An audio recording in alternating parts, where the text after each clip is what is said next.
Hello guys. ये हमारा second part है व्लॉग का। हमने कल बात करी थी what types of houses are there in Canada. तो आज हम बात करेंगे your buying process. How do you buy a house in Canada if you first time buying a home और you need to Canada, you need to understand the process. So here we go. So first thing, what you need to buy the house is very important, which is a deposit. So you need to have a deposit with you before you plan to buy a house in Canada. तो deposit कितना चाहिए आपको?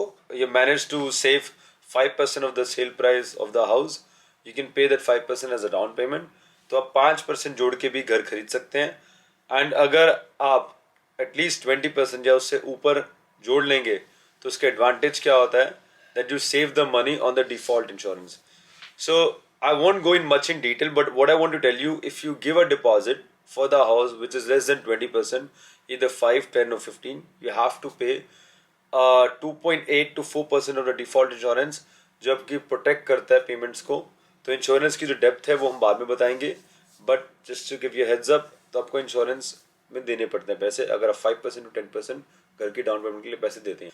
Second part, after arranging a deposit, the second most important thing you need is the pre-approval from the mortgage. So pre-approval mortgage broker या agent से मिलना बहुत ज़्यादा ज़रूरी है. And what it help you in, actually क्या करते हैं वो आपका सारा फाइनेंशियल जो आपका स्टेटस है उसको एनालिसिस करते हैं सबको, and then they see what is eligibility and what is the capacity to you to afford a house. आप कितने तक का घर अफोर्ड कर सकते हैं, आपकी कैपेसिटी क्या है. एंड जब आपको वो बता देंगे, वो आपको ऑल्सो आपको लमसम आइडिया देंगे कि मंथली पेमेंट्स आपको कितनी बनेगी. Let's suppose I buy house, I pay this much down, then the mortgage broker said आपको इतने तक का अप्रूवल मिल जाएगा और आपकी ये महीने की पेमेंट्स आपकी जाएंगी हर महीने. और जो रेट ऑफ इंटरेस्ट आपको प्रोवाइड करते हैं वो 3 महीने तक वैलिड रहता है. आपको थोड़ा आइडिया हो जाएगा आपको कितना percent of rate of interest आपको मिलेगा. जैसे मैंने आपको लास्ट वीडियो में बताया था, जो क्रेडिट स्कोर होते हैं वो भी काफ़ी सारे इंपॉर्टेंट रोल प्ले करते हैं बताने में कि आपको कितने तक का रेट ऑफ इंटरेस्ट मिलता है. So you go to the mortgage broker, वो आपको सारा फाइनेंशियल असेसमेंट करते हैं, आपका क्रेडिट स्कोर भी चेक करते हैं. On the basis of that they tell you how much you can afford for a house and what will be your monthly payments. So आपके डिपॉजिट और मोर्टगेज एजेंट्स की meeting के बाद आपका third important role क्या होता है? You have to make a personal checklist for yourself that what do you need in the house and what do you not need in the house. For example, मेरे को घर लेना है, मेरे लिए सबसे ज़्यादा इंपॉर्टेंट हो सकता है maybe I need a house जिसमें कारपेट फ्लोरिंग ना हो, सारा हार्डवुड हो, and maybe someone has some other requirements for the house कि मेरे को एटलीस्ट 3 बेडरूम का घर लेना, उससे कम का नहीं लेना. तो अपनी एक पर्सनल चेकलिस्ट बनाओ जिसमें आपको आइडिया हो जाएगा कि आपकी रिक्वायरमेंट्स क्या है. एंड रिक्वायरमेंट्स बनने के बाद कनेक्ट विद द रियल्टर बहुत इंपॉर्टेंट रोल प्ले करता है. It makes your process of buying a house very smooth if you have a good realtor, and it makes it so stress free for you. क्योंकि realtor का जो काम होता है, it helps you in all terms, like आपको guidance करता है किस तरह का घर आपको चाहिए. आपका also वो एनालिसिस करता है कि जो घर क्या प्राइस लगा हुआ है लिस्टिंग पे मार्केट में, क्या वो ठीक प्राइस है भी कि नहीं. So it's very important to get in touch with realtor. You connect to a realtor and you don't have to pay anything. If you're buying a house, you not paying a single penny to a realtor. Realtor gets money from the seller, so that's a totally different story. So do not worry about that, about the payments. So hire a realtor, give him the checklist. Okay, this is what I'm looking for a house, this is what my requirement is. So realtor के पास क्या होता है, उसके पास access होता है MLS का.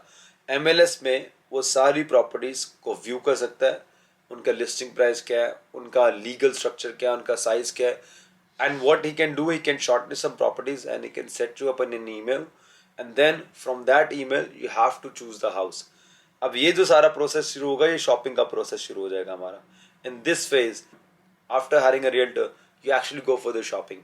So once you shortlist the property from the email sent by your realtor, do one thing I would recommend you: do not see more than 3 to 5 houses in a day. उसके बाद क्या होगा, you will be like overwhelmed, आप tired हो जाओगे, you won't be having anything in the mind अपने घर में क्या क्या देखा था. And as you see the houses, एक पर्सनल चेकलिस्ट तब भी बना लो कि इस घर में ये था, दिस घर इज बेटर देन दिस घर because of this, you know, a small little point. So once you go back home with the family, you can easily discuss and आपके सब कुछ मेमोरी में है. एंड ऑल्सो लिस्टिंग तो आपके पास already email पे होंगी, and then you can also compare the photographs, you know. So then what you will do, आपको जब घर पसंद आ गया, बोलोगे hey Mr. Realtor, I like these houses and ये मेरे को पसंद है, इसमें मेरे को ऑफर डालना है. So realtor का रियल रोल क्या होता है? रियल्टर आपके लिए CMA करेगा, which is comparative market analysis, which means वो नियर बाय उस एरिया में सिमिलर प्रॉपर्टीज देखेगा, कितने तक की बिकी हैं और कितना ऑफर डालना चाहिए। वो आपको throughout the process guide करेगा। जो ऑफर डलेगा वो डलेगा आपका कंडीशनल ऑफर। तो it's a due diligence of a real estate agent to negotiate the price for you and to send a conditional offer. Conditional offer क्या होता है? तो कंडीशनल ऑफर ये होता है, उसमें कंडीशंस होती हैं। I give you two basic standard condition जो हर प्रॉपर्टीज में होती हैं, which is the mortgage condition and which also called finance condition, and the second condition is the inspection condition. तो बेसिकली हुआ क्या, मैंने घर लिया, I send an offer, and offer में होता है कि अगर ऑफर सेलर ने एक्सेप्ट करा तो डिपॉजिट उसको मैं रिलीज कर दूंगा with in 24 hours of acceptance on offer. तो क्या हुआ, आपने ऑफर डाल दिया as per discussing the price, and आपने साथ में डिपॉजिट कह दिया, ऑफर एक्सेप्ट कर डिपॉजिट अब दोगे। लेट्स सपोज सेलर ने ऑफर एक्सेप्ट कर लिया, आपने डिपॉजिट दे दिया, then you have certain issues. आपका मॉर्गेज में कुछ प्रॉब्लम आ गया, आपका मॉर्गेज ब्रोकर ने बोला बट आपका गेट थ्रू नहीं हुआ। तो जो कंडीशन होती है फाइनेंस की मॉर्गेज की, उसमें लिखा होता है कि अगर आप अगर बायर की मॉर्गेज सारी साउंड है, सब अप्रूवल एकदम अच्छा हो जाएगा, then buyer will proceed. Otherwise क्या होगा, अगर आपकी मॉर्गेज में इशू आ गए, आपका डिपॉजिट ज़ाया नहीं होगा, वो वेस्ट नहीं होगा, बर्बाद नहीं होगा, आपको उस कंडीशन की वजह से आपका डिपॉजिट वापस हो जाएगा अगर आपकी मॉर्गेज में इश्यूज आते हैं। अगर आपका मॉर्गेज क्लियर हो जाता है तो जो सेकंड क्लॉज होता है वो होता है इंस्पेक्शन का क्लॉज। लेट्स सपोज आपने घर पे शोइंग भी करी, आपने एक शोइंग करी होती है घर की, राइट? आप देखते हो, वेखते हो, पसंद आता है, आप ऑफर डाल देते हो। लेट्स सपोज इन डेप्थ जब आप इंस्पेक्शन करवाते हो घर की फ्रॉम अ क्वालिफाइड इंस्पेक्टर, जो घर की टैप्स, इलेक्ट्रिसिटी, स्ट्रक्चर, काफ़ी चीज़ें चेक करके आपको रिपोर्ट पूरी एनालिसिस करके देगा कि इस घर में ये डिफेक्ट्स हैं, या घर आपका गुड टू गो है, साउंड टू गो है, you don't need any upcoming renovations, या आपको कोई मेजर स्ट्रक्चरल या कोई इलेक्ट्रिकल चेंजेस या डिफरेंसेस नहीं करने घर में, योर घर is good to move in, then you can remove that clause also. अगर आपके इंस्पेक्शन में कोई प्रॉब्लम आती है, इंस्पेक्टर बोलता है इस घर में ये आप सेटिस्फाइड नहीं हो, then also you can say I'm not satisfied after the inspection of the property, so I want to get my deposit back. So these two conditions they still help you. So which means अगर offer डाल दिया, deposit दे दिया, it does not mean you are locked. You still have these two conditions. If they are not fulfilled, you can back up anytime you want. अगर आपकी conditions fulfill हो जाती हैं, then another step would be is waiving of those conditions. So हम ये phase 4 की बात कर रहे हैं अभी, जब शॉपिंग हो गया, ये सारा फेज 4 चल रहा है हमारा ऑफर डालने का, इंस्पेक्शन का और ये सब क्लॉजेस का। तो क्या करेंगे, आप सेटिस्फाइड हो, buyer says okay mister agent I am satisfied, let's remove those conditions, then आपका रियल्टर कंडीशंस को वेव ऑफ कर देगा।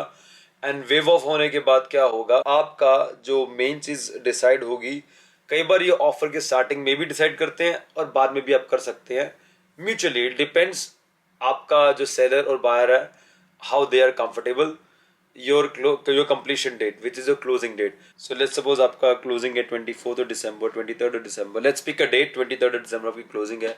तो उस क्लोजिंग में क्या होता है, क्लोजिंग कॉस्ट भी होती है।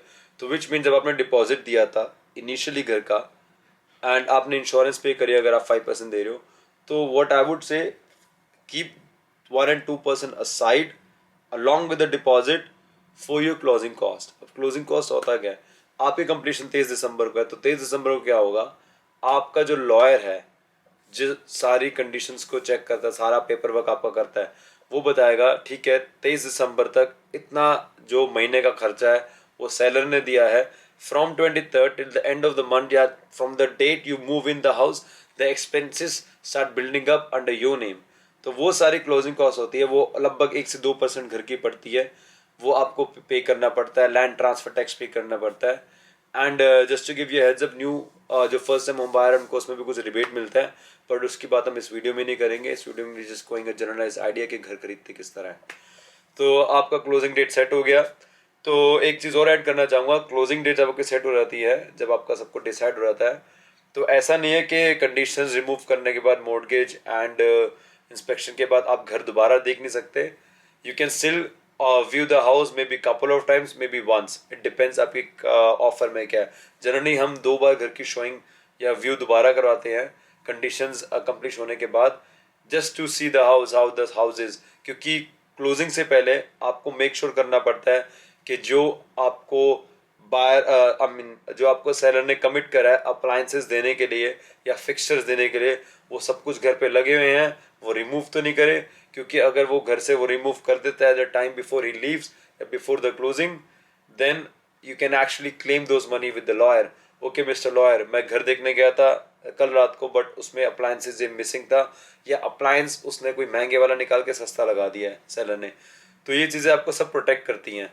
So that's all, guys. So this is the process how you buy the house, and so I would strongly recommend you, once you go through this process, do hire a good realtor जो आपको help करता है house even guide करने में कि price कौन सा ठीक है या कौन सा घर लेना चाहिए. There so many things a realtor can do. And also realtor की खुद की एक टीम भी होती है. जैसे I have a team, I have mortgage broker under my team. I have a real estate lawyers under my team. I have the inspectors under my team. So I have all the package, and even some other agents you like, ask them if they have people in the team. Otherwise, अगर आप अपना भी कोई inspector या mortgage broker लेना चाहते हैं, that is also fine. So thank you for watching this video, guys, and please subscribe our channel, and you may click the bell icon for the further notifications.